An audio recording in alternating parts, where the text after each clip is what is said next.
베트남 부동산 투자 정말 미친 거 아니야 라는 생각이 들 정도로 또 절대 사지 마라 이런 내용에 대해서 제가 안내를 드렸는데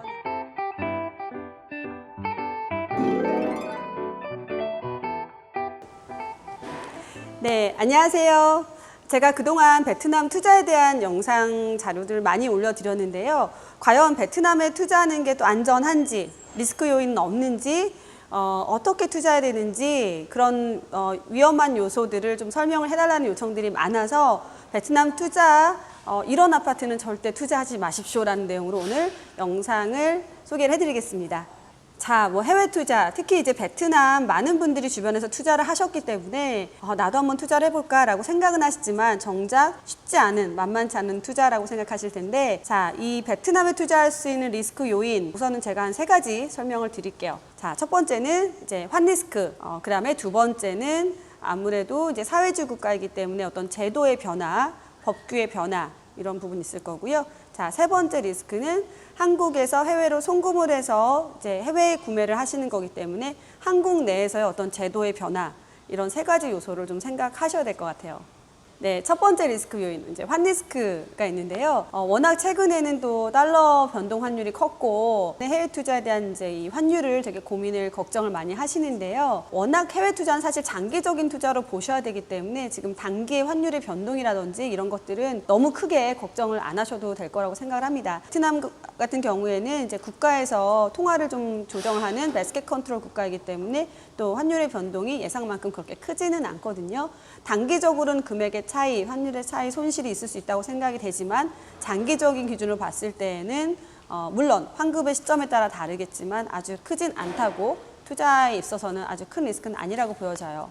두 번째 리스크 요인은 어떤 사회주의 국가에 대한 제도의 변화를 생각을 해볼 수 있겠는데요. 사실 지금 2015년 7월에 이제 외국인 소유법이 개정이 되고 2016년 2월 달까지 실제적인 개정 시행령에 따라서 외국인 접수를 받고 있었음에도 불구하고 현재 시점에서는 지금 외국인 등기부 등본, 핑크북 접수가 좀 지연이 되어져 있는 상태입니다. 그래서 이런 부분에 대해서 많이 걱정을 하시는데요. 제가 많은 거래를 하면서 느끼는 부분은 오히려 지금 등기가 명확하게 나오지 않은 상태이기 때문에 외국인 거래를 제도적으로 제약을 할 수 있는 부분은 거의 없습니다. 그래서 단기 전매라든지 또는 미등기 전매라든지 이런 거래들이 쉽게 이루어지거든요. 사실상 외국인 등기가 확정이 되고 나서 외국인 등기에서 외국인이 거래를 했다라는 사례가 명확하게 나와 있지 않기 때문에 그때는 어떤 제도적인 제약이 오히려 있을 수도 있다라는 생각이 들어요. 실제적으로 저희가 많은 지금 전매 거래를 진행을 하지만 이 전매 거래를 진행할 때는 분양사의 재량에 의해서 계약 이전, 명의 이전 변경이 되기 때문에 그 절차 과정은 오히려 수월하다고 할 수가 있어요.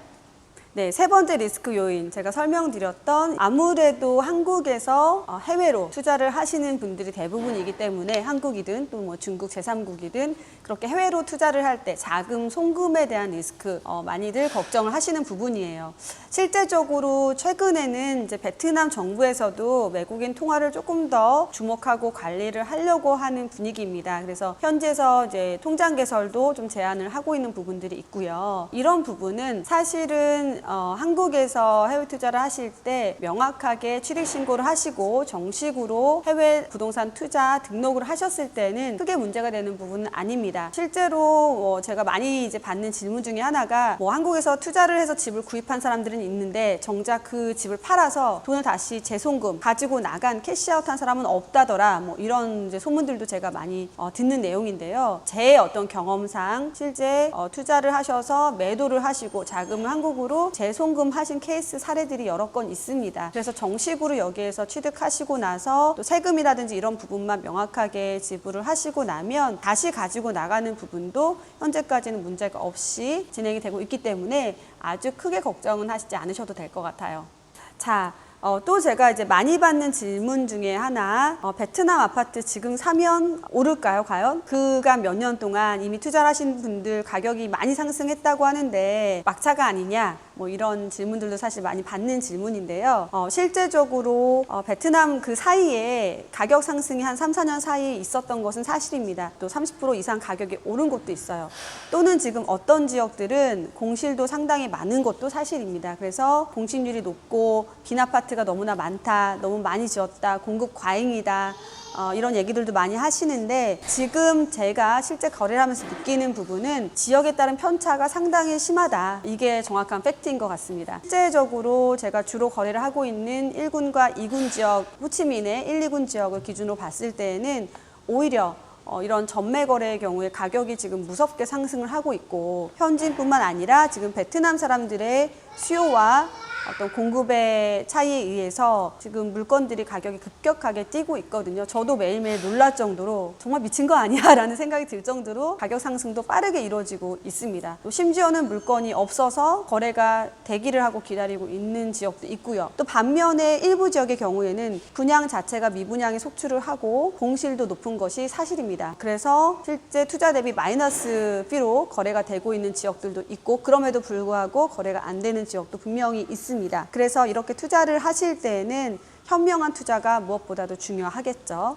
그러면 베트남에 이제 어떤 아파트로 투자를 해야 되는지 좀 저의 경험을 빗대어서 베트남에서 이런 아파트는 절대 사지 마라. 요거에 대해서 제가 한 3가지 설명을 드릴게요.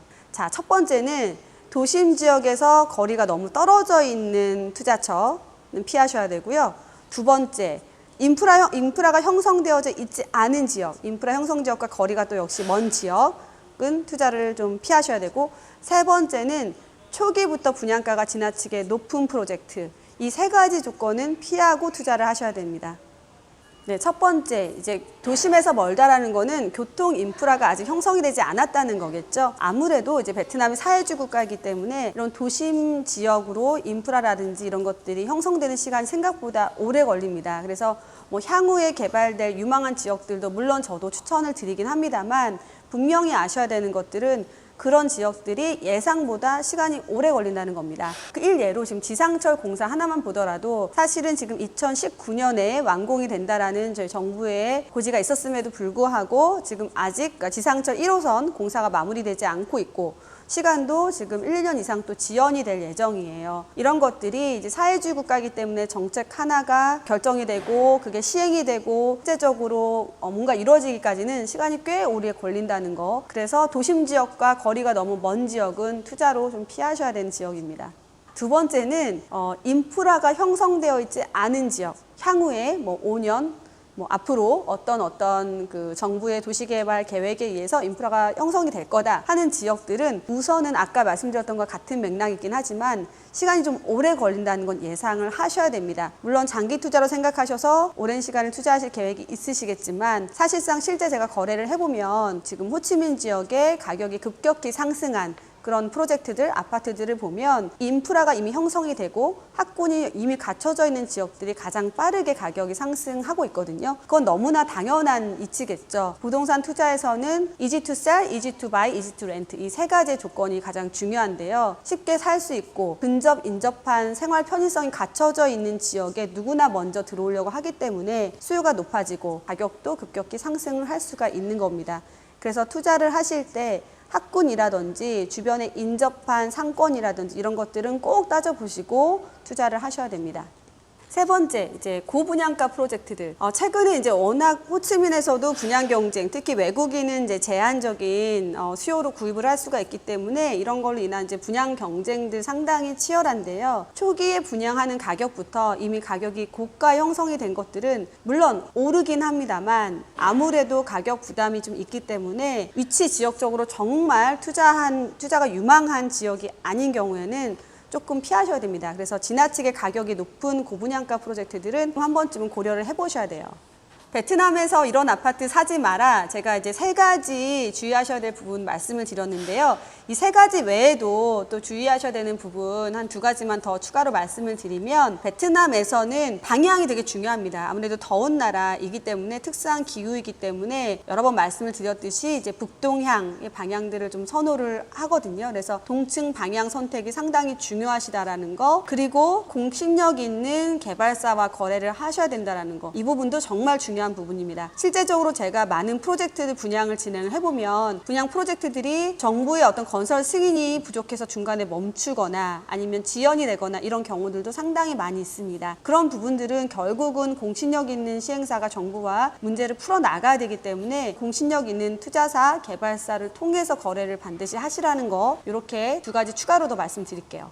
네, 지금까지 이제 베트남 부동산 투자 주의하셔야 될 점, 그 다음에 이런 아파트 또 절대 사지 마라 이런 내용에 대해서 제가 안내를 드렸는데요.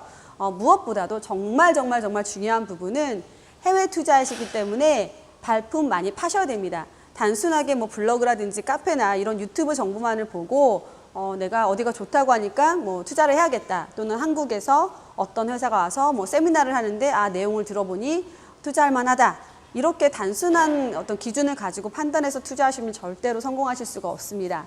직접 오셔서 현장도 보시고 부동산 말이 맞는지도 확인을 해보시는 그런 검증 절차가 필요하시기 때문에 반드시 오셔서 발품을 팔고 여러 가지를 비교해 보시고 투자를 하시라는 말씀 드리고 싶고요.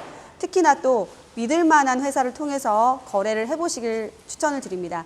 해외 투자이기 때문에 내가 매번 올 수 없잖아요. 그러면 믿을 만한 회사가 오랫동안 나의 자산을 충분히 관리해 줄 수 있는지, 신뢰가 갈 만한 어떤 그런 거래를 할 수 있는 업체인지, 이런 것들을 정말 중요하게 따져보시고 투자하시라는 마지막 팁까지 말씀을 드리겠습니다.